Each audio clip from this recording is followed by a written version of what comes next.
Imagino que hay distintos tipos de feminismo, quizá uno un poco más radical, Mm, que está a favor de todo el tema trans, otro mm. tipo de feminismo que creo que no tanto, pero una cosa que creo que sí que hay mucha gente feminista que apoya es el hecho de que un hijo no necesita de una figura paterna y materna, sino que si tiene dos madres lo importante es el amor. ¿Qué piensas de esto? Bueno, que no es cierto.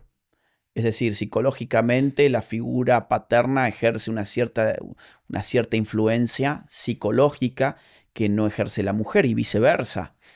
Y viceversa, es decir, la criatura, el niño o la niña deberían poder tener el derecho a vivir con papá y con mamá, porque papá y mamá son los que lo trajeron a la vida, son los que están equipados además psicológicamente, por regla general. Luego hay excepciones, evidentemente, como en todo. Es decir, el mundo humano es falible, hay excepciones para todos los gustos, pero por regla general están equipados papá y mamá para brindar un afecto especial que no es exactamente el mismo.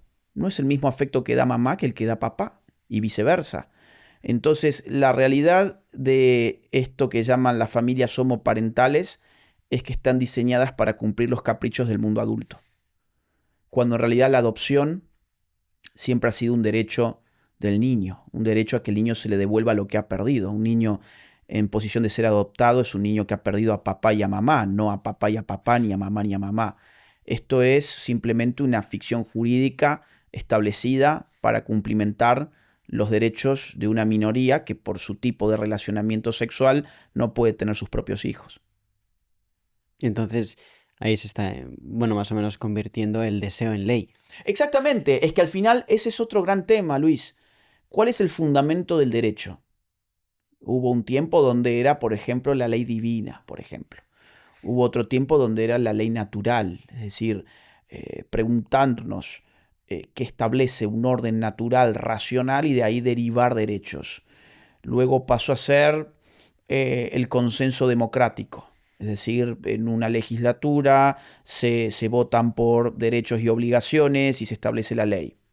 ¿Y hoy qué es? Hoy se le llama derecho a cualquier cosa. Hoy derecho es lo que yo deseo.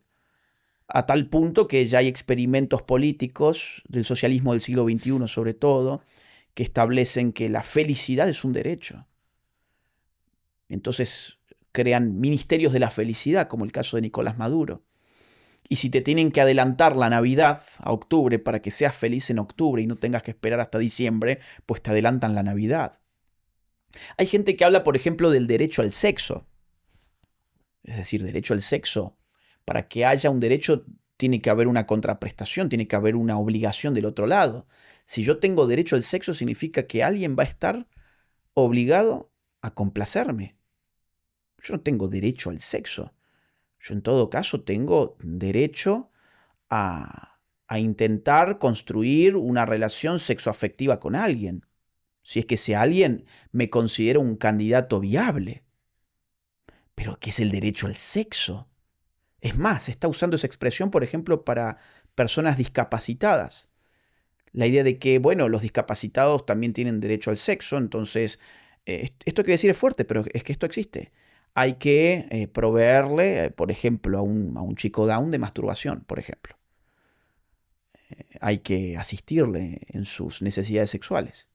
Hay que asistirle a alguien que está en silla de ruedas, hay que asistirle a alguien que tiene determinado tipo de patología mental y que por esa condición pues no puede acceder a una relación sexual legítima, digamos así. Bueno, pero él tiene derecho al O sexo. sea, de alguna manera es igualar a todo el mundo para que todos podamos hacer lo que, o sea, que los hombres hagan lo que hacen las mujeres lo que hacen Mm. los hombres, las personas con una discapacidad que tal.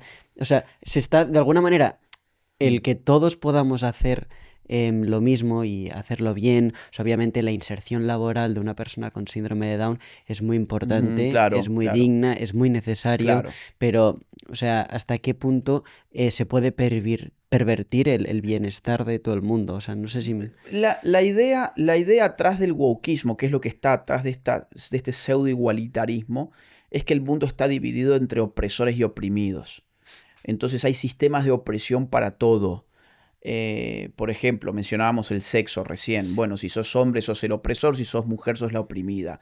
El sistema de opresión se llama patriarcado. Si sos homosexual, sos oprimido. Si sos heterosexual, sos opresor. El sistema de opresión allí se llama la heteronormatividad. Si sos cisgénero, o sea, la persona que se autopercibe con su cuerpo real, sos el opresor. Si sos transgénero, sos el oprimido. Eso se llama cisnormatividad. Si sos blanco, sos opresor. Si sos negro, sos oprimido. El sistema se llama racismo. Si tenés ascendencia indígena, sos el oprimido. Si tenés ascendencia europea, sos el opresor. El sistema de opresión se llama neocolonialismo. Si sos discapacitado, sos el oprimido. Si las capacidades las tenés en forma plena, sos el opresor. El sistema se llama capacitismo físico.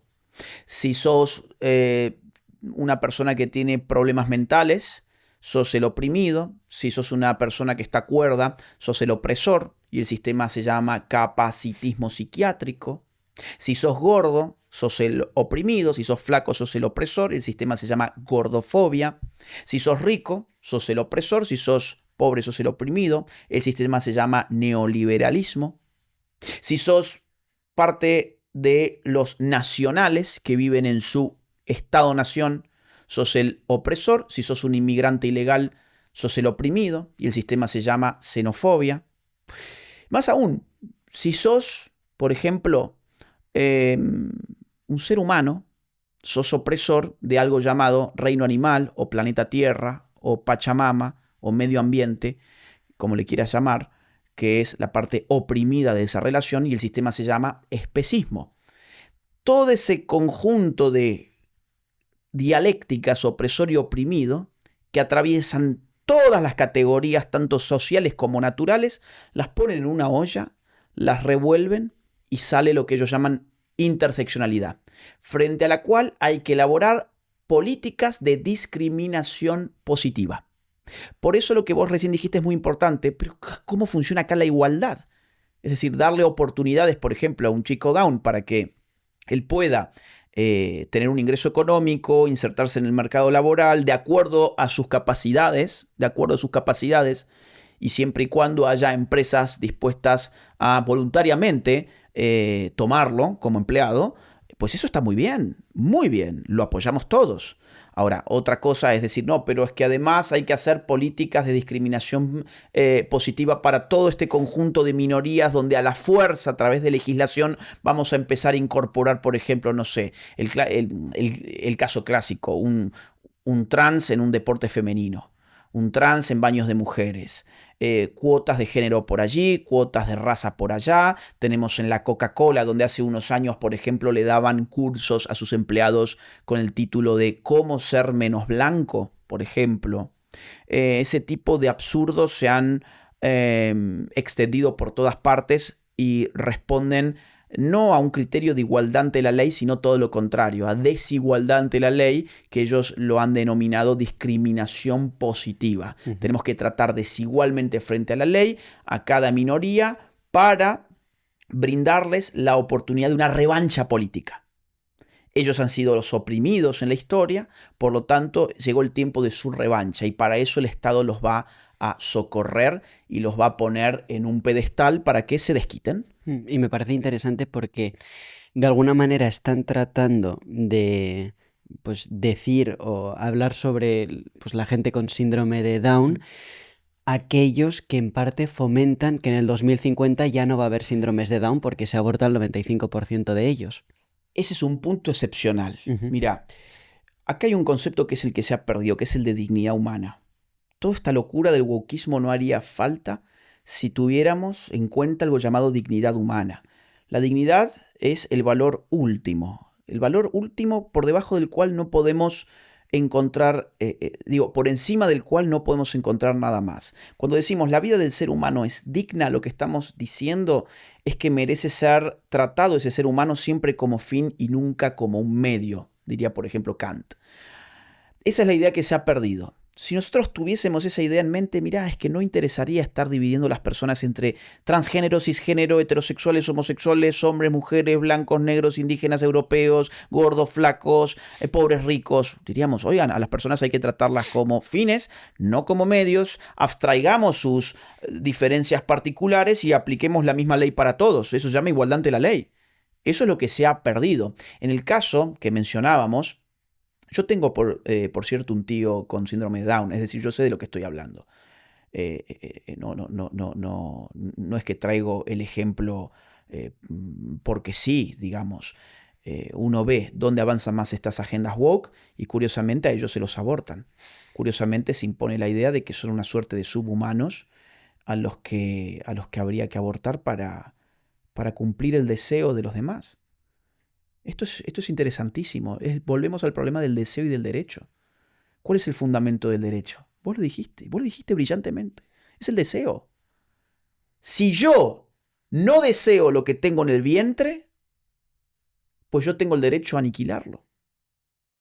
Si yo no deseo lo que tengo entre las piernas, pues tengo el derecho no solamente a rebanarlo, sino a obligar al resto de que me considere de acuerdo a mi autopercepción. Si yo no tengo el deseo de trabajar, pues tengo el derecho de que otro me mantenga. ¿Te das cuenta de la locura? Y con el caso de los chicos con síndrome de Down, es exactamente lo que pasa. Tenemos el derecho a aniquilarlos porque no los deseamos. Por eso le llamamos embarazo no deseado.